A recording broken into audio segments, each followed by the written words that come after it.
میری ماں اور بہنوں ذرا تم بھی سن لو، اللہ کے نبی نے، ہمارے پیغمبر نے تمہارے لیے بھی جنت کا ایک راستہ بتایا ہے اور اس عورت کو جنتی قرار دیا ہے۔ المرات اذا صلت خمسها وصامت شهرها واحسنت فرجها واطاعت بالها فلتدخل من ای ابواب الجنت شاءت۔ اللہ کے نبی صلی اللہ علیہ وسلم نے فرمایا، جو عورت پانچوں ٹائم کی نماز پڑھتی ہو پابندی کے ساتھ، پانچوں وقت کی نماز جو عورت پڑھتی ہو پانچوں وقت کی نماز پابندی کے ساتھ، ان دنوں کو چھوڑ کر جن دنوں میں عورتیں عام طور سے نماز پڑھنے کے لائق نہیں رہتی ہیں، یعنی ان کی مجبوری ہوتی ہے، مہینے کے کچھ دن ان کو پیریڈ کی وجہ سے، ان کو مہینے کی وجہ سے نماز چھوڑنا پڑتی ہے، تو جو عورتیں پانچوں وقت کی نماز پڑھتی ہوں ان دنوں کو چھوڑ کر جن دنوں میں اللہ تعالیٰ نے نماز سے ان کو رخصتی دی ہے، وَصَامَتْ شَهْرًا، اور جو عورت جو پورے مہینے رمضان کے روزے رکھتی ہو، پورے مہینے رمضان کے روزے رکھتی ہو، اگر ان روزوں کے درمیان پیریڈ شروع ہو جائے تو ان روزوں کو چھوڑنا پڑے گا، روزوں کی قضا بعد میں کرنا پڑے گی، لیکن پیریڈ کی وجہ سے، مہینے کی وجہ سے جو نمازیں ان کی جتنی دن کی چھوٹی ہیں ان نمازوں کو ان کو پورا نہیں کرنا پڑے گا، ان نمازوں کو ان کو دہرانے کی ضرورت نہیں ہے، یا چھوٹی ہوئی نمازوں کو وہ بعد میں پورا نہیں کریں گی، لیکن رمضان کے مہینے کے روزے رکھتے ہوئے پیریڈ شروع ہو گیا تو 5-6 روزے ان کے جو چھوٹ گئے، یہ روزے ان کو چھوڑنا پڑیں گے پیریڈ کی وجہ سے، لیکن ان روزوں کو دوسرا رمضان کا مہینہ آنے سے پہلے یہ روزے ان کو رکھنا پڑیں گے، نماز نہیں دہرائیں گی لیکن روزے بعد میں پورا کریں گی۔ تو البرات اذا صلت خمسہا وصامت شہرا، جو عورت پانچوں وقت کی نماز پڑھتی ہو، رمضان کے پورے مہینے کے روزے رکھتی ہو، وَأَحْسَنَتْ فَرْجَهَا، اور جو اپنے سطر کی، جو اپنی شرمگاہ کی حفاظت کرتی ہو۔ شرمگاہ کی حفاظت کے 2 مطلب ہیں، ایک مطلب یہ ہے کہ وہ اپنے شوہر کے علاوہ اپنی شرمگاہ کا غلط استعمال نہ کرتی ہو، جلسوں میں، دین کے جلسوں میں دین کے نام پر آ کر لڑکوں کے ساتھ کھیتوں میں نہ جاتی ہو، چائے کی ہوٹلوں میں نہ جاتی ہو، اسکول میں پڑھتی ہو تو بوائے فرینڈ کے ساتھ کینٹین، کالج کی کینٹین میں بیٹھ کر چائے نہ پیتی ہو، موبائلوں پر گفتگو نہ کرتی ہو، ان سے فون کر کے بات کر کے واٹس ایپ پر اپنے کھلے ہوئے بال کے فوٹو نہ دیتی ہو، اپنی اوڑھنی اتار کر اور اپنے شارٹ کپڑوں میں اپنے فوٹو نہ دیتی ہو۔ فرمایا احسنت فرجا، جو اپنے سطر کی، اپنے شرمگاہ کی حفاظت کرتی ہو۔ 2 معنی ہے، ایک تو یہ کہ وہ اپنے شوہر کے علاوہ کسی اور کے ساتھ بستر پر نہ لیٹتی ہو، اپنی شرمگاہ کا استعمال کسی غلط جگہ پر نہ کرتی ہو، اور شارٹ کٹ میں ایک اور راستہ ہے اپنی شرمگاہ کی حفاظت کا، اتنے شارٹ کپڑے نہ پہنتی ہو، اتنے ٹائٹ کپڑے نہ پہنتی ہو، اتنے بھڑکیلے لباس اور اتنے برق والے لباس، چمکنے والے لباس نہ پہنتی ہو کہ ان کے کپڑے سے، جو کپڑا پہنے ہوئے ہیں اس کپڑے سے اس کے جسم کی باڈی نظر آتی ہو، اس کے جسم کا، اس کا فگر نظر آتا ہو، اس کی کمر اور ہاتھ اور پیر سب پتہ چلتے ہوں، چپکے ہوئے ہوں، یہ کپڑا بھی اس عورت کے لیے غلط ہے اور یہ ننگا پن کے حکم میں داخل ہے، جیسا کہ ابھی مجھ سے پہلے فیضی صاحب نے بتایا تھا، نساء کاسیات عاریات مائلات و ممیلات، یہ حدیث آپ کے سامنے پڑھ کے بتائی تھی۔ میرے پیارے ساتھیو، ان عورتوں کو بھی ننگا کہا گیا ہے، ان عورتوں کو بھی ننگا کہا گیا ہے جو عورتیں کپڑا پہنیں گی۔ فرمایا ایک ایسا زمانہ آ جائے گا قیامت سے پہلے کہ تم عورتوں کو دیکھو گے کہ وہ کپڑا تو پہنیں گی لیکن ننگی ہوں گی، کاسیات کپڑے پہنیں گی، عاریات لیکن ننگی ہوں گی۔ اللہ کے رسول نے ننگی عورت صرف اسی کو نہیں کہا جس کے جسم پر کوئی کپڑا نہ ہو، اس عورت کو بھی ننگا کہا ہے جو کپڑے پہنے لیکن اس اس کا فگر دکھائی دے رہا ہے، یہ چپکا ہوا، جیسے یہ ہماری یہ آستین ہے. اب عورت کی آستین کیسی ہوتی ہے؟ یہ چپکی ہوئی ہے. اب یہ باہیں دکھ رہی ہیں، اندر سے نہیں دکھ رہی ہیں لیکن باہوں کا سائز دکھ رہا ہے. آئیڈیا ہو گیا اس کی باہیں کتنی بھری ہیں. تو یہ ننگے پن میں شامل ہے، چاہے یہاں کپڑا ہی کیوں نہ ہو. اب یہاں پر وہ پہنی ہوئی لیگی ہے، ایسے جی چپکی ہوئی ہے، یہ پہنی ہوئی ہے. اب یہ ران پر نظر پڑ رہی ہے، اس سے پتہ چل گیا اس کی ران کا سائز کیا ہے. تو یہ لیگی پہننے کے بعد بھی ننگی ہے. ہمارے اور آپ کے سماج میں فیشن ہو سکتا ہے لیکن رسول اللہ کی نظر میں یہ لڑکی یا یہ عورت ننگی ہے، ننگی ہے، ننگی ہے. اور ایک پہچان بتا دوں ننگی عورت کی، جو جتنے بڑے باپ کی بیٹی ہوگی اس کے جسم پر اتنا ہی کم کپڑا ہوگا. آپ آزما کے دیکھ لینا، جو جتنے بڑے باپ کی بیٹی ہوگی وہ اتنا کم کپڑا پہنے ہوئے ہوگی. اب ایک کاہے کا بڑا باپ ہے تو رے؟ جو شخص اپنی بیٹی کو 5 میٹر کا سوٹ لا کے نہ دے سکے بڑا باپ بنتا بے کمینے؟ کس بات کا تو بڑا باپ ہے؟ تو بخیل ہے، اپنی لڑکی تک کو کپڑا ڈھانکنے کے لیے پیسہ نہیں دیتا، 5 میٹر کا کپڑا لا کے نہیں دے سکتا ہے. ارے تیرے ہی لیے تو اللہ کے رسول نے کہا تھا دیوس ہے وہ باپ جس کے سامنے اس کی بیٹی بے پردہ جائے. دیوس ہے وہ بھائی جس کی آنکھ کے سامنے اس کی بہن بے پردہ جائے اور گھومے. دیوس ہے وہ بیٹا جس کے سامنے اس کی ماں بے پردگی کے ساتھ گھومتی ہے. دیوس کہا اس کو. دیوس ہے وہ شوہر جس کے آنکھ کے سامنے جس کی بیوی بے پردگی کے ساتھ گھومتی ہو. ارے گھومتی کیا ہے، خود گھماتا ہے. چل، ارے کیا نقاب اوڑھ رہی ہوتا، چل نا. اب بال کھلے ہیں، ساڑی پہنے ہیں، پلو لٹکا ہے، موٹر سائیکل پہ الٹی بیٹھی ہے، جا رہی ہے. شوہر اس کو پردہ اس لیے نہیں کرا رہا، دنیا کو دکھا رہا دیکھ میری بیوی کتنی خوبصورت ہے. کتنا بڑا بےہودہ ہے یہ، جو حسن تیرے لیے تھا اس کی نمائش تو دوسرے کو کرا رہا ہے.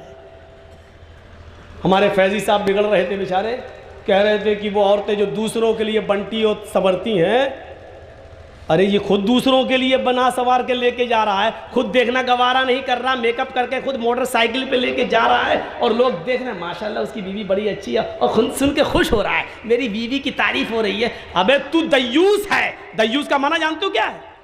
میں بتاؤں گا، اللہ کی قسم آج بتاؤں گا، تمہیں برا لگے تو لگتا رہے. دیوس کا معنی ہوا بھڑوا.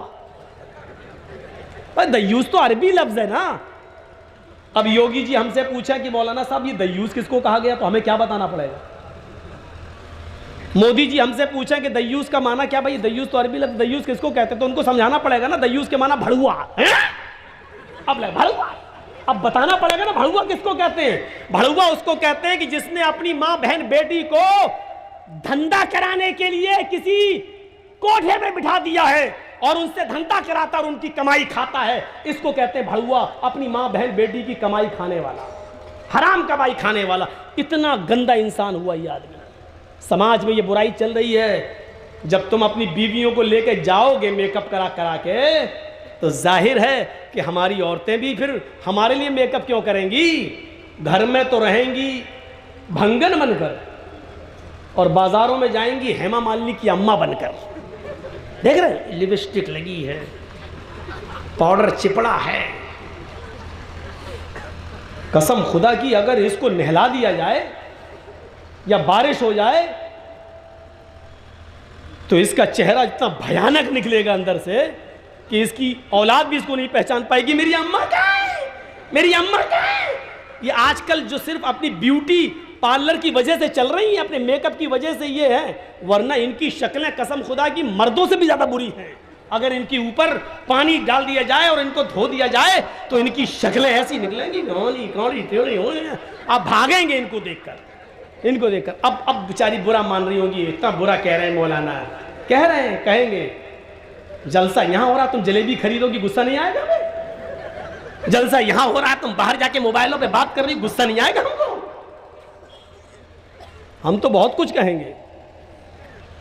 تو بھڑوا کہا اللہ کے نبی نے ایسی اور مردوں کو، وَأَحْسَنَتْ فَرْجَهَا، جو اپنی شرمگاہوں کی اور اپنی سطر کی حفاظت کرے، سطر کی حفاظت. یہ حال ہے ہمارا. وہاں حال یہ ہے، فاطمہ کہتی ہیں اللہ کے نبی جب میرا اے ابو اے علی، اے میرے شوہر، جب میرا انتقال ہو جائے تو مجھے عشاء کی نماز کے بعد دفنانے لے جانا، مجھے دن کے اجالے میں مت دفنانا. حضرت علی نے کہا اے میری بیوی فاطمہ، میں تمہاری خواہش پوری کروں گا، لیکن وجہ تو بتاؤ، ریزن تو بتاؤ کہ تمہیں رات میں دفن کروں دن میں نہیں، کیوں؟ تو فاطمہ کا جواب سنو، کہتی ہے علی میں محمد رسول اللہ کی بیٹی ہوں، میں نے زندگی بھر پردہ کیا ہے، میں انتقال کے بعد چاہتی ہوں کہ جب میرے جسم پر کفن پہنا دیا جائے، جب میرے جسم پر کفن اڑا دیا جائے، مجھے کفن سے ڈھانک دیا جائے، اور جب میرے جنازے کو لے کے نکلا جائے تو اے علی یہ میری تمنا ہے، یہ میری خواہش ہے کہ رات کے اندھیرے میں لے کے جایا جائے، تاکہ میرے کفن پر بھی، جسم پر نہیں، مردہ باڈی پر نہیں، میرے مردہ جسم پر پڑے ہوئے کفن پر بھی کسی غیر مرد کی نظر نہ پڑے، میرے مردہ جسم پر پڑے ہوئے کفن پر بھی کسی غیر مرد کی نظر نہ پڑے. اے علی میں چاہتی ہوں کہ میرے انتقال کے بعد میرے مرے ہوئے جسم پر پڑے ہوئے کفن پر بھی کسی غیر مرد کی نظر نہ پڑے. میری ماں، میری بہنوں، میری قوم کی بیٹیوں، فاطمہ کے اس قول کے بعد اور فاطمہ کی اس وصیت کے بعد تم کیسی لگ رہی ہو؟ وہ تو انتقال کے بعد، جبکہ انتقال کے بعد کوئی کسی کو دیکھتا نہیں ہے، انتقال کے بعد اس سے کوئی مقصد نہیں رہ جاتا ہے، انتقال کے بعد اس سے نہ تو زنا ہو سکتا ہے، نہ مری ہوئی لڑکی سے کوئی منہ کالا کرتا ہے، نہ مری ہوئی لڑکی سے کوئی نکاح کرتا ہے. میرے بھائیوں غور کرو، میری بہنوں ذرا غور کرو، وہ کہتی ہیں کہ میرے انتقال کے بعد میرے مردہ جسم پر پڑے ہوئے کفن پر بھی کسی غیر مرد کی نظر نہ پڑے. میرا معاشرہ کہاں جا رہا ہے؟ سوسائٹی کہاں جا رہی ہے؟ سماج کہاں جا رہا ہے؟ جلسوں میں بھی آنے والی لڑکیوں پر پابندی نہ لگے، چڑکیلے بھڑکیلے لباس پہن کر مارکیٹوں میں گھومتی رہیں، بازاروں میں جاتی رہیں، جلیبیاں خریدتی رہیں، بیلون خریدتی رہیں، چوڑیاں خریدتی رہیں. پھر جلسے کا مقصد کیا رہ جاتا ہے؟ میرے پیارے بھائیوں، سماج کے لوگوں، اس برائی پر ذرا روک لگانے کی کوشش کرو. اللہ کی قسم جلسے کا مقصد فوت ہو جاتا ہے. پردہ اسلام کی روح ہے، پردہ اسلام کے لیے ریڑھ کی ہڈی ہے. آؤ تمہیں ایک عجیب چیز بتاتا ہوں، آج تمہیں اس چیز کو سنو اور غور کرو. قرآن کہتا ہے قل للمؤمنات یغضضن من ابصارهن ويحفظن فروجهن ولا يبدين زينتهن. پہلے مردوں کو حکم دیا، پھر عورتوں کو حکم دیا. اے محمد صلی اللہ علیہ وسلم ان عورتوں سے کہہ دو یغضضن من ابصارهن، جب بھی وہ کہیں نکلیں، جب بھی وہ کہیں جائیں تو اپنی نگاہیں نیچی رکھیں، اپنی نگاہیں نیچی رکھیں. وَيَحْفَظْنَ فُرُوجَهُنَّ، اپنی شرمگاہ کی حفاظت کریں. وَلَا يُبْدِينَ زِينَتَهُنَّ، اور اپنے زینت کو، اپنی خوبصورتی کو، اپنے حسن کو، اپنے زیب و زینت کو، اپنے بناؤ سنگار کو غیر مردوں کے سامنے ظاہر نہ کریں. کتنی چیزیں بتائیں؟ 3. ایک چیز دیکھیے گا، یاد کریے گا، یہ 3 چیزوں کو نمبر سے ذہن میں بٹھائیے. میں کسی کو بھی کھڑا کر کے پوچھ سکتا ہوں پہلی چیز کیا ہے، دوسری چیز کیا ہے، تیسری چیز کیا ہے. یاد رکھنا، میں کسی کو بھی کھڑا کر کے پوچھ سکتا ہوں، میرا کوئی بھروسہ نہیں ہے. پہلی چیز یغضضن من ابصارہن، اپنی نگاہوں کو نیچا رکھو. پہلی چیز نیچی نظر. دوسری چیز یحفظن فروجہن، اپنی شرمگاہ کی حفاظت کرو، شرمگاہ. اور تیسری چیز زیب و زینت کو، بناؤ سنگار کو غیر مردوں کے سامنے ظاہر مت کرو. یہ 3 چیزیں بتائیں. اس میں مین چیز کو بیچ میں رکھا گیا ہے، شرمگاہ کی حفاظت. جبکہ یہ دونوں چیزیں جو اور بتائی گئی ہیں وہ اسی لیے بتائی گئی ہیں کیونکہ وہ شرمگاہ تک پہنچنے کا ذریعہ ہیں. جب عورت نگاہ اٹھا کے چلے گی تو آنکھیں چار ہوں گی، جب چار ہوں گی تو پیار محبت ہوگی، دل کے راستے سے آنکھ سے تیر گھسے گا، پھر دل میں اترے گا، دل میں اترے گا تو دل گھائل ہوگا، گھائل ہوگا تو پھر قربت بڑھے گی، قربت بڑھے گی تو سب کچھ ہوگا شارٹ کٹ میں۔ تو بیچ میں کیا پیش کیا اللہ نے؟ وَيَحْفَظْنَ فُرُوجَهُنَّ، شرمگاہ کی حفاظت، اور اس سے پہلے کیا بیان کیا؟ نظریں نیچی رکھو، اور بعد میں کیا بیان کیا؟ زیب و زینت کو غیر مردوں کے سامنے ظاہر نہ کرو۔ یہ تین چیزیں بتائی ہیں، اور بیچ میں شرمگاہ۔ بالکل ایسا لگ رہا ہے جیسے مولانا جرجیس پاکستان میں جب گئے تھے ایک جلسے میں، تو میرے پیچھے باڈی گارڈ لگا دیے گئے تھے، وہاں لوگوں نے لگائے تھے حکومت کی طرف سے۔ تو میں نے پولیس والوں سے کہا یہ کیا کر رہے ہو بھائی آپ لوگ؟ بولے تمہیں انڈیا خیریت سے جانا کہ نہیں جانا ہے؟ ہم نے کہا کیا مطلب؟ بولے ہمارے ہاں کوئی بھروسہ نہیں کہ کب کس مسجد میں بم رکھ دیا جائے اور اڑ جاؤ تم۔ ہم کو حکم دیا گیا ہے کہ ان کی حفاظت کرو، مسجدوں میں تلاشی لو، اور پھر ان کی تقریر ہو۔ تو میرے دائیں اور بائیں دو پولیس والے کھڑے ہو جاتے تھے جب جلسہ ہوتا تھا وہاں، ایک ادھر ایک ادھر، بلیک کمانڈو ٹائپ کے، ایک ادھر ایک ادھر، اور بیچ میں ہم بول رہے ہیں۔ اور جب جوش آتا تھا، اللہ کے نبی نے فرمایا، جو دیکھتا تھا بلیک کمانڈو کو تو جوش ٹھنڈا ہو جاتا تھا، یہ کھڑا ہے، پھر تھوڑا سا کوشش کرتا تھا، جو جوش بھی آیا ایسے بولا تو ادھر دیکھا کھڑا ہوا، پھر جوش ٹھنڈا ہو جاتا تھا۔ یہ دو دائیں بائیں باڈی گارڈ، بیچ میں جرجیس، یہ کس بات کی علامت ہے؟ جرجیس صاحب آپ کی زندگی ان دونوں باڈی گارڈ کی وجہ سے بچی ہوئی ہے۔ دایاں والا باڈی گارڈ ہٹا، بایاں والا باڈی گارڈ ہٹا، تو بیچ والے آدمی کی کبھی بھی زندگی گئی کام سے، دائیں دائیں دائیں اڑا دیے گئے۔ تو بیچ والا آدمی کب بچا ہے؟ جب دائیں اور بائیں والے اس کی حفاظت کر رہے ہیں۔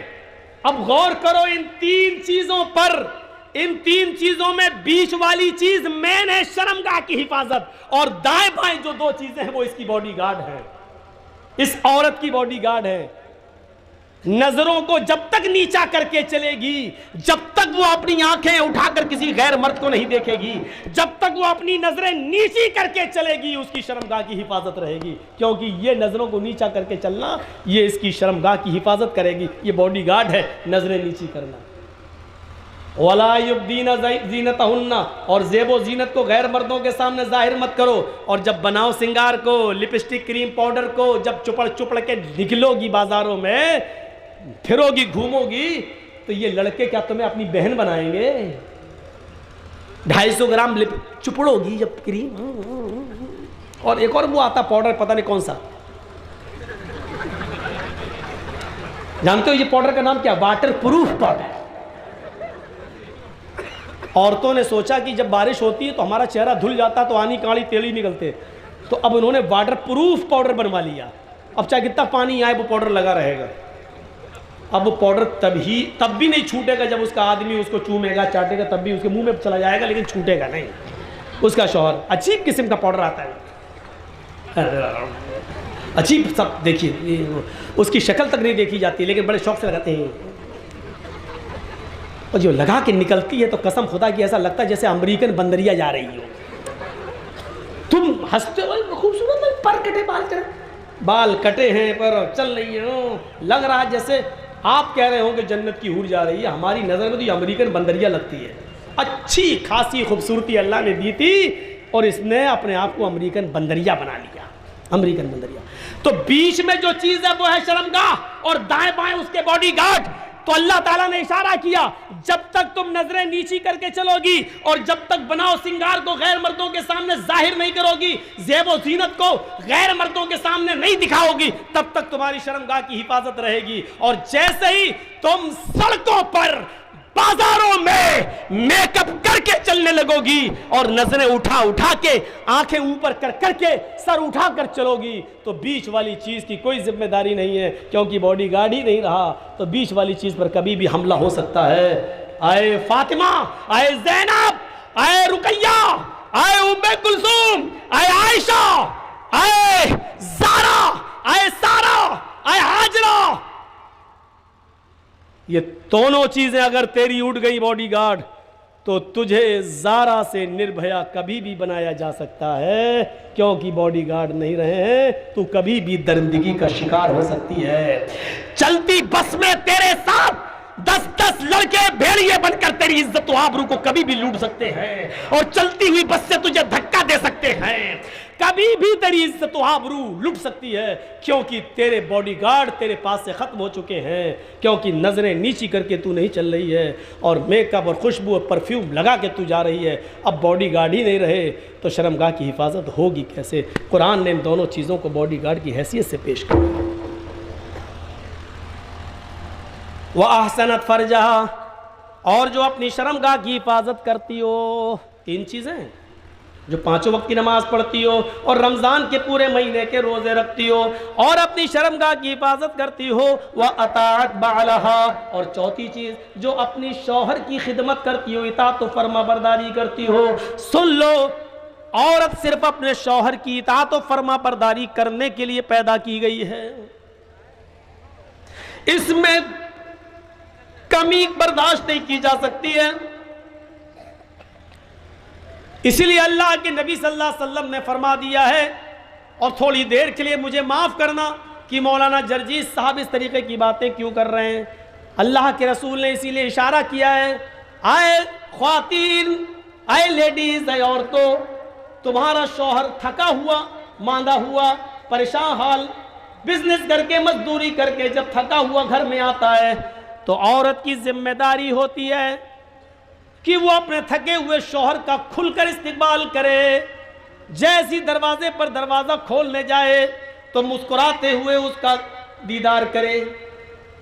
یہاں ہوتا الٹا ہے، عورت آدمی دن بھر بیچارہ کام کر کے آیا اور جیسی گھر میں گھسا بیوی نے اپنی داستان سنانا شروع کر دی، پلک خراب ہو گیا بجلی کا، پنکھا نہیں چل رہا ہے، موٹر پھک گیا۔ ارے اللہ کی بندی، یہ بات تھوڑی دیر میں بھی کہہ سکتی تھی، تیرا شوہر گھر میں آیا ہے، وہ تیرا شوہر ہے، بجلی میکینک نہیں ہے جو بجلی سنبھالے گا۔ آتے ہی اب آئے ہو، کب سے بجلی خراب ہے، اس کا موڈ خراب ہو گیا، کم وقت میں تو دن بھر کا تھکا ہوا آیا ہوں۔ بہت سی عورتیں شکایت کرتی ہیں، میرا شوہر 12 بجے رات میں گھر میں آتا ہے، پتہ نہیں کہاں بیٹھا رہتا ہے، 1 بجے گھر میں آتا ہے۔ میری بہنوں، ایک بات تمہیں بتاتا ہوں، سنو، اگر تم گھر میں اچھے کپڑے پہن کر نہیں رہتی ہو، بن سنور کر نہیں رہتی ہو، صاف لہجے میں کہہ دوں کہ پرفیوم اور خوشبو لگا کر میک اپ کر کے گھر میں تم نہیں رہتی ہو، تو پھر تمہیں یہ شکایت کرنے کا کوئی حق نہیں ہے کہ میرا شوہر 12 بجے گھر میں آتا ہے، 1 بجے گھر میں آتا ہے، وہ پوری رات بھی گھر نہیں آئے گا، کیونکہ جب تم اس کے لیے بن سنور کر تیار ہی نہیں ہو تو وہ اتنی جلدی آ کر کیا کرے گا تمہارے پاس؟ بدبو سونگے گا تمہارے پسینے کی۔ اس عورت کو شکایت کرنے کا کوئی حق نہیں ہے، 12 بجے آتا ہے، 2 بجے آتا ہے، ہم تو کہہ رہے پوری رات نہ جائے، بھنگر من کے رہے گی، کون جائے تیرے پاس؟ ہاں، تمہاری شکایت اس وقت جائز ہے جب تم بن سنور کر اپنے شوہر کا انتظار کرو۔ عورت لپسٹک بھی لگا سکتی ہے، آتی تھی پہلے لپسٹک، اس میں خنزیر کی چربی، اب ساری کمپنیوں نے کہہ دیا ہے کہ ہم یہ لکھ کے دینے کے لیے تیار ہیں کہ ہماری لپسٹک میں چربی، خنزیر کی چربی، سور کی چربی کی آمیزش نہیں ہے۔ کمپنیوں نے اس بات کا پرماڑ پیش کیا ہے اور گواہی دی ہے۔ اگر یہ کنفرم ہو کہ سور کی چربی ہے تب تو نہیں لگا سکتی ہے، لیکن نہیں ہے تو لگا سکتی ہے۔ اور شوہر کے لیے باہر نہیں، باہر جا رہی لپسٹک لگا کے پتہ نہیں، ایسا لگتا ہے جیسے کس کا خون پی کے آ رہی ہو۔ اپنے گھر میں رہو، آدمی زیادہ سے زیادہ یہی سمجھے گا نا گھر کی اپنے آدمی کا خون پیا، وہ تو پیو، وہ تو روز پی رہی ہو، تو کوئی فرق نہیں پڑتا۔ اپنے اگر آپ کا شوہر لپسٹک کو پسند کرتا ہے تو آپ گھر میں لپسٹک لگا سکتی ہیں، کریم پاؤڈر لگا سکتی ہیں، رنگ ظاہر ہو ایسا میک اپ آپ استعمال کر سکتی ہیں۔ مرد کی زینت، مرد کی خوشبو وہ ہے جس کا رنگ ظاہر نہ ہو، خوشبو اٹھے، خوشبو اٹھے، یہ مرد کی زینت ہے۔ کیا ہے؟ رنگ ظاہر نہ ہو۔ مثلا مرد لپسٹک نہیں لگا سکتا لیکن خوشبو خوب لگائے، جتنی لگا سکتا، جنت الفردوس لگائے، عود لگائے، کستوری لگائے، یہ لگائے، خوشبو اڑ رہی ہو، مرد لگا سکتا ہے، لگا کے کہیں بھی جا سکتا ہے، لیکن عورت خوشبو لگا کے گھر سے باہر نہیں نکل سکتی ہے۔ لیکن عورت کی زینت اس میک اپ میں ہے جس کا رنگ ظاہر ہو اور خوشبو دبی ہوئی ہو، خوشبو دبی ہوئی ہو، اور رنگ ظاہر ہوگا، لپسٹک لگائے گی تو رنگ ظاہر ہوگا، کریم پاؤڈر لگائے گی تو رنگ ظاہر ہوگا، یہ عورت کا میک اپ ہے۔ لیکن عورتوں، میری ماں بہنوں، یہ سارے ہتھیار صرف اپنے شوہر پر استعمال کر سکتی ہو، کسی دوسرے غریب انسان پر نہیں، وہ تو مر جائے گا بیچارہ، شوہر کو مارو۔ اس لیے کہ تمہیں یہ سارے ہتھیار چلانے کی اجازت شریعت نے دی ہے، لیکن شوہر پر، کسی اور پر نہیں۔ فرمایا تمہارا شوہر گھر پہ آتا ہے تم اس کی تکان دور کرو، ہنس کر اس کا استقبال کرو، مسکرا کر اس کا جواب دو۔ اب گھر میں آیا بیچارہ تھکا ہوا، دیکھا عورت کچن میں گھسی ہوئی ہے، کپڑے سکڑے ہوئے، ایک پیچھا باہر جا رہا ہے، ایک اوپر جا رہا ہے، اور بال بکھرے پڑے ہیں، کچن کی گندگی لگی ہوئی ہے۔ ارے تجھے معلوم ہے کہ 5 بجے میرا شوہر آفس سے آتا تو 4 بجے تک تو نے کام کیوں نہیں سمیٹے؟ اپنے شوہر کا استقبال اچھے کپڑوں میں، اچھی خوشبو میں، اچھے میک اپ میں کیوں نہیں کیا؟ اب سوچ رہا گھر پہ جاؤں تو اپنی بیوی سے گلے ملوں، تھکا ہوا ہوں، کچھ سکون حاصل کروں۔ گھر میں گیا، دیکھا یہ تو بھنگر بنی بیٹھی، غصے میں آیا، طلاق طلاق طلاق۔ اس سے تو اچھا میری آفس والی تھی، کم سے کم بنٹھن کے بیٹھی تھی۔ پھر وہ دیر سے آئے گا تمہارے گھر، کیوں آئے گا؟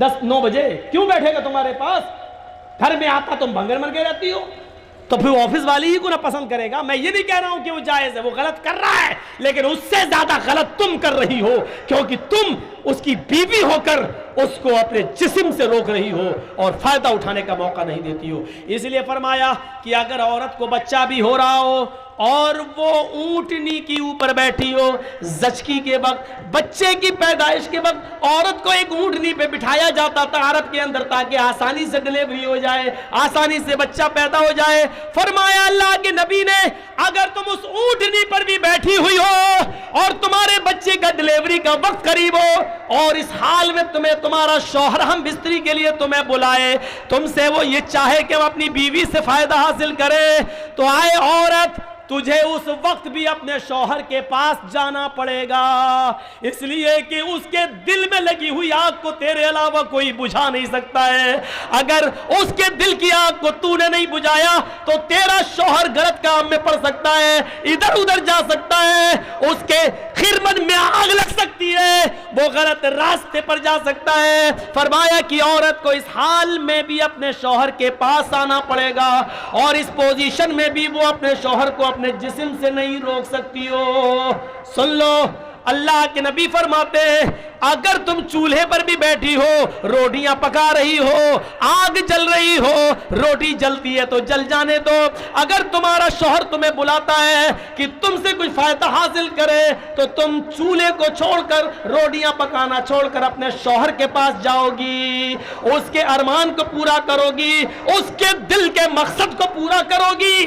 اس میں نو نہیں ہونا چاہیے۔ میری ماں بہنوں، یہ تمہارا گھر بنانے کے لیے محمد رسول اللہ نے اس حد تک اجازت دی ہے، اس حد تک حکم دیا ہے عورتوں کو، تاکہ تمہارا بھی گھر بنا رہے اور اس کا بھی گھر بنا رہے اور وہ دوسری طرف نہ بھٹکتا۔ شوہر کی اطاعت اور فرما برداری ہر حال میں ضروری ہے۔ یہاں تو شوہر کی اطاعت ہوتی ہے، شوہر کی۔ اللہ کے رسول اپنی بیوی کی تعریف کر رہے ہیں، عائشہ صدیقہ کی، تو عائشہ بھی تعریف کر رہی ہیں، اور ادھر تو حال یہ ہوتا ہے کہ عورتیں جلدی تعریف کرتی نہیں ہیں شوہر کی۔ زندگی بھر ناز و نعمتوں سے پالتا رہا ہو، ایک مرتبہ اس کی آپ مرضی کے خلاف کام کر دیجئے، یا ایک مرتبہ تھوڑا سا اس کو پیسہ ویسا کم مل جائے تو کیا کہے گی، زندگی میں کبھی سکون ملا ہے تمہارے گھر؟ پوری زندگی پہ پانی پھیر دے گی، آپ کی پوری زندگی پہ پانی پھیر دے گی، پوری زندگی پہ۔ سنا ہو قصہ، ایک پیر صاحب تھے، ان کی بیوی ان کو پیر ہی نہیں مانتی تھی، حق تیرے جیسے 336 پیر روز دیکھتی ہوں۔ ایک بار اس عورت نے دیکھا کہ آسمان پر ایک پیر صاحب اڑ رہے ہیں، مسلح ہوا میں بچھا ہوا ہے اور اس پر کھڑے ہو کے نماز پڑھتے ہوئے جا رہے ہیں۔ تو عورت نے اپنے شوہر سے کہا ایک تم پیر بنے پھرتے ہو، آج میں نے پیر دیکھا ہے۔ دیکھا ہے کہاں؟ آسمان میں۔ کیسے دیکھا؟ کا مصلی بچھایا تھا۔ اچھا ہوا میں اڑ رہا تھا۔ بیوی نے کہا ہاں تمہیں کیسے معلوم؟ نماز پڑھ رہا تھا نا؟ ہاں ہوا میں اڑ رہا تھا نا؟ ہاں وہ میں ہی تو تھا۔ اس کا شوہر بولا وہ میں ہی تو تھا۔ بیوی جھٹ سے کہتی ہاں مجھے لگا کہ تم تھے۔ کہا کیوں؟ کہا اسی لیے تو ٹیڑھے ٹیڑھے اڑ رہے تھے، اڑنا نہیں آ رہا تھا تمہیں، پھر کبھی نکال دی۔ ابھی تک اس کی تعریف کر رہی تھی، جب سنا کہ یہ کہہ رہا کہ وہ میں ہی تو تھا تو کہہ دی تبھی تو ٹیڑھے ٹیڑھے اڑ رہے تھے۔ اور ایک مرید نے اپنے پیر کو خواب میں دیکھا کہ جنت میں گھوم رہے ہیں، 70 حوروں کے بیچ میں بیٹھے ہوئے ہیں۔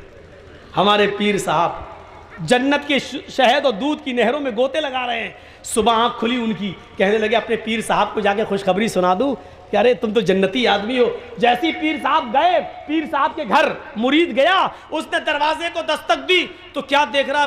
اندر آوازیں آ رہی ہیں، تڑا تڑ تڑا تڑ۔ اس نے جھانک کے دیکھا شاید پیر صاحب پٹ رہے ہیں۔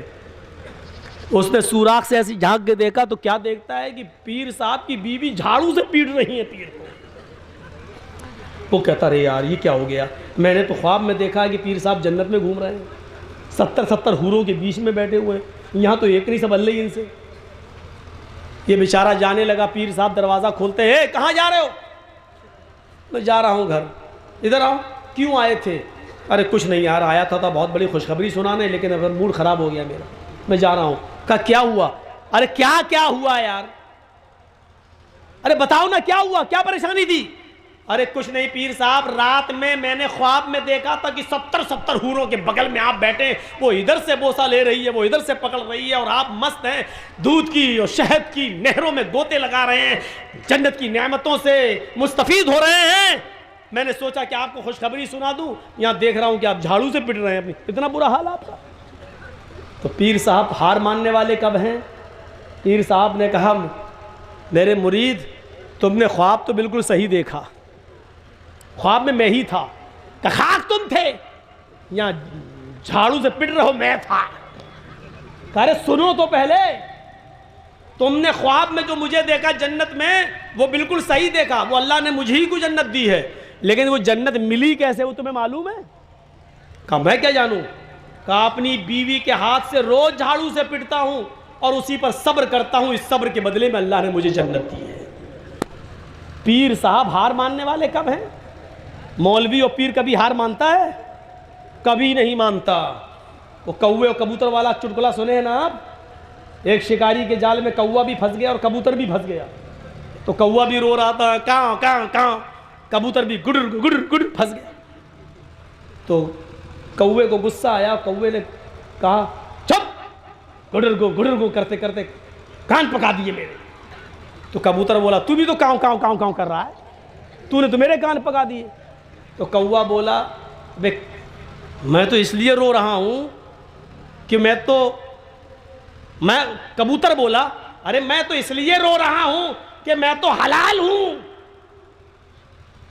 اور یہ شکاری مجھے جال سے نکالے گا اور کاٹ کے ذبح کر کے کھا جائے گا، مجھے تو کٹنا ہی کٹنا ہے، اس لیے میں رو رہا ہوں۔ تو نے کاؤں کاؤں کاؤں کاؤں کر کے میرے کان کائے پکا دیے، چپ۔ کوا بولا میں تم سے زیادہ پریشان ہوں۔ کبوتر بولا مجھ سے زیادہ پریشان ہوں؟ ارے تو حرام ہے، تو یہ تو جال سے نکال کے اڑا دے گا شکاری، تیرا کیا کرے گا؟ یا پنجرے میں بند کر دے گا تو کھانا پانی دے گا، تو کٹے گا تھوڑی، ہمیں تو کٹنا ہے۔ کوا بولا چپ، کٹنا ہے۔ یہ جال کسی جاہل کا نہیں ہے جس میں ہم پھنسے ہیں، یہ ایک مولوی صاحب کا جال ہے جس میں ہم پھنسے ہیں۔ کبوتر بولا کیا کہ ہاں؟ تو کبوتر نے پوچھا کہ مولوی صاحب کا جال ہوا تو کیا ہوا؟ کرے مولوی پہ کوئی بھروسہ نہیں، کب کوے کو بھی حلال کا فتویٰ دے کے کاٹ کے کھا جائے، میں تم سے زیادہ پریشان ہوں، مولوی کبھی ہار مانتا نہیں، پتہ نہیں کب فتویٰ دے دے کوا بھی حلال ہے، یا یہ کہہ دے کالا کوا حلال ہے، یا یہ کہہ دے کہ 2 پیر والا کوا حلال ہے، اس کا کوئی بھروسہ نہیں، کب حلال کا فتویٰ دے اور ہم کو کاٹ کے کھا جائے۔ مولوی پیر کبھی نہیں ہارتا، کبھی نہیں، سب پریشان ہیں ان سے۔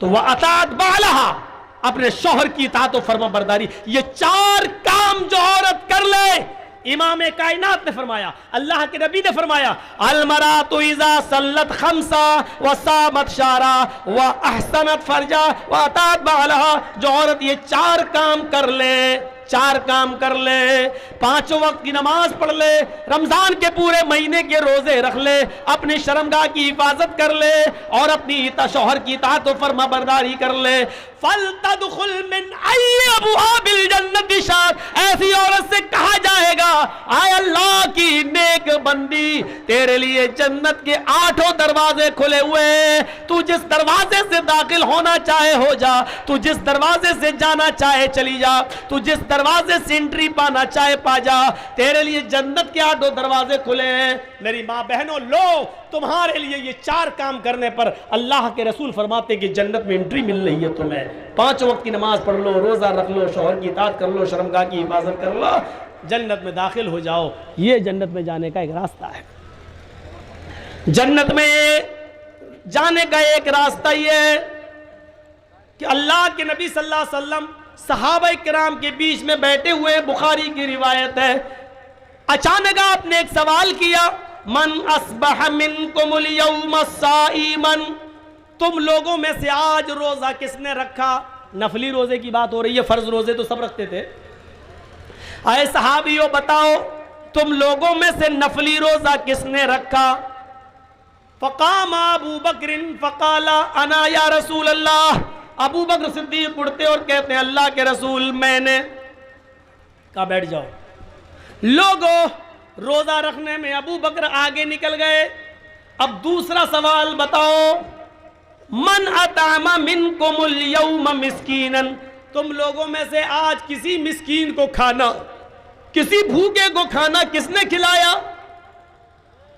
فقام ابو بکر فقال انا یا رسول اللہ، دوبارہ ابو بکر صدیق اٹھتے اور کہتے ہیں اے ابو بکر میں روزے سے تھا، میرے حصے کا کھانا بچا ہوا تھا، میں کھانا کھا نہیں سکتا تھا روزے کی حالت میں، اس لیے میرے دروازے پر ایک بھوکا آدمی آیا، مسکین آیا، میں نے اپنے حصے کا کھانا اس کو کھلا دیا۔ آپ نے کہا لوگو ابو بکر کھانا کھلانے میں بھی آگے نکل گئے، بیٹھو۔ تیسرا سوال آپ نے پوچھا، من عاد منکم اليوم مریضا، آج تم لوگوں میں سے کسی مریض کی عیادت کرنے کون گیا؟ کیا تمہارے گاؤں میں، تمہارے محلے میں کوئی مریض تھا، کوئی بیمار ہے جس کی عیادت تم نے کی ہو؟ فقام ابو بکر فقال انا یا رسول اللہ، تیسری بار بھی ابو بکر صدیق اٹھتے اور کہتے ہیں اے اللہ کے نبی میرے گاؤں میں فلاں فلاں بیمار تھا، آج میں اس کے گھر گیا اور اس کی عیادت کر کے آیا۔ آپ نے فرمایا لوگو یہ تیسری نیکی بھی ابو بکر کے کھاتے میں گئی، یہ تیسرے کام میں بھی ابو بکر آگے نکل گئے۔ اے ابو بکر بیٹھ جاؤ۔ اب آخری سوال بتاؤ کون ہے جس نے یہ کام کیا ہو؟ من تبی منکم اليوم جنازتن، آج کون ایسا آدمی ہے جو کسی جنازے کے پیچھے پیچھے قبرستان تک گیا ہے، نماز جنازہ سے لے کر قبرستان تک جا کر اس کو مٹی تک دیا ہے؟ کون ایسا ہے جس نے جنازے کی نماز سے لے کے کاندھا دینے سے لے کر مٹی تک دی ہو، قبر تک پہنچا ہو اور اس کو مٹی دے کر آیا ہو؟ کوئی ہے جو جنازے کے پیچھے پیچھے چلا ہو؟ فقام ابو بکر فقال انا، چوتھی بار بھی ابو بکر صدیق اٹھے اور کھڑے ہو کر کہنے لگے اے اللہ کے نبی آج میرے یہاں کسی کی مٹی ہو گئی، انتقال ہو گیا، میں اس کے جنازے میں گیا، میں نے اس کی جنازے کی نماز بھی پڑھائی، بلکہ میں قبر میں بھی اترا، میں نے اس کی باڈی کو قبر میں اتارا بھی، اور قبر میں اتارنے کے بعد پھر میں نے مٹی بھی دی، میں نے یہ کام بھی کیا ہے۔ اب اللہ کے نبی کھڑے ہوتے ہیں اور فرماتے ہیں جس انسان کے اندر یہ 4 خوبیاں ایک ہی دن میں جمع ہو جائیں، جس انسان کے اندر یہ 4 خوبیاں جمع ہو جائیں، جو نفلی روزہ بھی رکھتا ہو، جو مسکین کو کھانا بھی کھلاتا ہو، جو مریض کی عیادت بھی کرتا ہو، اور جو جنازے کے پیچھے پیچھے چلتا ہو، وجبت علیہ الجنہ، اللہ رب العالمین ایسے شخص کے اوپر جنت کو واجب کر دیتا ہے، وہ آدمی جنت کے اندر جا کر رہے گا، ایسے شخص کو اللہ ہر حال میں جنت کے اندر داخل کرے گا۔ کتنا پیسہ خرچ ہو رہا ہے اس کام کے لیے؟ جنت میں جانے کا یہ راستہ بتایا جا رہا ہے۔ راستہ آئیے میری ماں اور بہنوں تمہارے لیے ایک راستہ اور بتاتا ہوں. اے بھیا جس کو جانا ہو تو جلدی نکلو یار, بیچ میں ڈسٹرب کیوں کرتے ہو, کھڑے ہو گئے ہو, ہمیں معلوم ہے اب چائے کی لوک لگی ہوگی یا پیشاب لگا ہوگا. بابو جو گیا پینٹ میں جیب میں ہاتھ ڈال کے جا رہے ہیں, لگتا ہے کہ شاہ رخ خان جا رہا ہے, نکال لیں. سنیے میرے بھائیو, جاءتنی سائلہ, جنت میں جانے کا ایک راستہ میری ماں بہنوں تمہارے لیے. اللہ کے اماں عائشہ کہتی ہیں میرے پاس ایک مانگنے والی آئی, میرے پاس ایک مانگنے والی آئی, معہا صبیان, اس کے ساتھ 2 چھوٹے چھوٹے بچے تھے. اس نے مجھ سے کہا اللہ کے نام پہ کچھ دے دو, میرے گھر میں یہ دونوں بچے بھوکے ہیں, کئی دن سے ان بچوں نے کھانا نہیں کھایا. میرے پاس ایک کھجور رکھی ہوئی تھی, حضرت عائشہ کہتی ہے بخاری کی روایت, میرے پاس ایک کھجور رکھی ہوئی تھی, میں نے وہ کھجور اتاری اور میں نے اس مانگنے والی کو وہ کھجور دے دیا. اس عورت نے اس کھجور کے 2 ٹکڑے کر دیے, اس عورت نے اس کھجور کے 2 ٹکڑے کیے, ایک ٹکڑا اس بچے کو دے دیا, ایک ٹکڑا اس بچے کو دے دیا. دونوں بچوں نے اپنے اپنے کھجور ٹکڑے کھا لیے اور اس ماں نے صرف پانی پیا اور آگے بڑھ گئی. یہ تو ہے بخاری میں, یہ تو ہے بخاری میں. مسلم میں یہ ہے کہ میرے پاس 3 کھجوریں تھیں. یہ سنیے, یہ بڑا دردناک ہے. میرے پاس 3 کھجوریں تھیں, مانگنے والی نے جب مانگا تو میں تینوں کھجوریں اٹھا لائی. اس عورت نے ایک ایک کھجور دونوں بچوں کو دے دی, دونوں بچوں نے اپنی کھجوریں کھا لی. ایک کھجور جو میرے پاس بچی میں اس کو کھانے جا رہی تھی. اماں عائشہ کہتی ہیں کہ میں نے اس عورت کو دیکھا, جیسی وہ عورت اس کھجور کو اپنے منہ میں رکھنے کے لیے جا رہی تھی, بچے بھوکے تھے, اپنی اپنی کھجور کھانے کے بعد وہ ماں کی کھجور پر جھپٹ پڑے, ماں یہ مجھے دے دو. دوسرا کہتا ماں یہ مجھے دے دو. ماں کی ممتا لاڈ میں آ گئی, جوش مارنے لگی. ماں خود بھوکی رہ گئی, لیکن اس نے کسی ایک بچے کے ساتھ بے انصافی نہیں کی. اس نے اس کھجور کے 2 ٹکڑے کر دیے, آدھا اس کو دے دیا, آدھا اس کو دے دیا. مسلم میں 1 کھجور تو آدھا آدھا دے دیا, اور بخاری میں 1 کھجور تو آدھا آدھا دے دیا, اور مسلم کے اندر 3 کھجور تھے, ایک ایک دے دیا, ایک اپنے لیے رکھا, لیکن بچوں نے جب جھپٹا تو ماں نے اس کو بھی آدھا آدھا کر دیا, اور آدھا اس کو دے دیا, آدھا اس کو, یعنی بچوں کے حصے میں 1.5 کھجور آ گئی, اور ماں خود بھوکی رہ گئی. پانی پیا حضرت عائشہ نے دیا اور وہ چل دی. اللہ کے رسول جب گھر میں آئے, حضرت عائشہ نے پورا واقعہ بتا دیا. ایسی ایسی عورت تھی, 2 چھوٹے چھوٹے بچے تھے. اے اللہ کے رسول, وہ 3 کھجوریں میں آپ کے کھانے کے لیے رکھی ہوئی تھی کہ آپ بھوکے آئیں گے تو آپ کو دے دوں گی, لیکن اس بچوں کی بھوک ہم پہ دیکھی نہیں گئی, اس لیے میں نے اس کو 3 کھجوریں دے دی. کہا بہت اچھا کیا عائشہ. اے اللہ کے نبی, اس عورت نے ان دونوں بچوں کو 1 1 کھجور دے دی, اور 1 کھجور اپنے لیے رکھ لی تھی. جیسی وہ منہ تک لے گئی, بچے اس کے کھجور پر جھپٹ پڑے, ماں کی ممتا جوش میں آئی. اے اللہ کے نبی, ماں نے اپنی کھجور کے بھی 2 ٹکڑے کر کے آدھا آدھا دے دیا. اللہ کے رسول نے کہا اے عائشہ, کیا تم نے یہ منظر اپنی آنکھوں سے دیکھا ہے؟ ہاں. کیا اس عورت نے خود کچھ نہیں کھایا ہے؟ کہا نہیں. کیا اس نے بچوں کو کھلا دیا ہے؟ ہاں. اللہ کے رسول کہتے ہیں عائشہ, قیامت کے دن تمہیں گواہی دینا پڑے گی. ہاں میں گواہی دینے کے لیے تیار ہوں, میں نے یہ منظر دیکھا ہے. عائشہ, جو عورت خود بھوکی رہ کر اپنے بچوں کو کھلاتی ہے, اپنے بچوں کی پرورش کا انتظام کرتی ہے, اللہ کی طرف سے اتاری ہوئی اس آزمائش میں پوری اترتی ہے, اور اپنے بچوں کا خیال رکھتی ہے, اپنے بچوں کو بھٹکنے نہیں دیتی ہے, خود بھیک مانگ کر کھلاتی ہے لیکن اپنے بچوں کو بھیک نہیں مانگنے دیتی ہے, ان کی اچھی تربیت کرتی رہتی ہے. جانتے ہو عائشہ, اس عورت نے ایسا کر کے کیا کیا؟ وجبت علیہ الجنہ, اس عورت نے اپنے اوپر جنت واجب کر لی. اللہ اس عورت کو جنت دے کر رہے گا, کیونکہ وہ اپنے بچوں کے لیے آزمائی گئی ہے, اپنے بچوں کو کھلانے پلانے والی, اپنے بچوں کو اچھی تربیت دینے والی, اپنے بچوں کو غلط راستے پہ چلنے سے روکنے والی, اپنی بھوک برداشت کر کے اپنے بچوں کو کھلانے والی عورت قیامت کے دن جنت کے اندر جائے گی. یہ جنت میں جانے کا راستہ ہے, جنت میں جانے کا راستہ. میرے بھائیوں, ایسی ایک راستہ وہ ہے جنت میں جانے کا جس کے چھوٹے پن میں کوئی بچہ مر گیا, انتقال کر گیا. ایک بچے کی عمر 2 مہینے کی, انتقال کر گیا. 5 مہینے کا, انتقال کر گیا. پیدا ہوتے ہی مر گیا, انتقال کر گیا. 1 سال کا بچہ, 2 سال کا بچہ, 3 4 سال, 5 سال کا بچہ, 7 سال تک کا بچہ انتقال کر گیا. اللہ کے نبی فرماتے ہیں اب باپ نے اپنے بچے کے انتقال پر صبر کیا, انا للہ و انا الیہ راجعون، اللہ کی امانت تھی، اللہ نے لے لی، جس نے اپنے بچے کے انتقال پر صبر کیا۔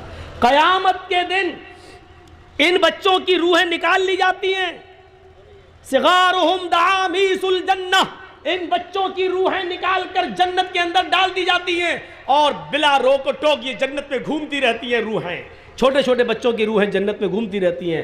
قیامت کے دن جب اللہ تعالیٰ ان کے ماں باپ سے حساب و کتاب لے گا تو بہت سے ماں باپ ایسے ہوں گے جو اپنے گناہوں کی پاداش میں جنت کے حقدار نہیں ہوں گے۔ اللہ تعالیٰ کا حکم ہوگا کہ ان کو جہنم میں پھینک دو۔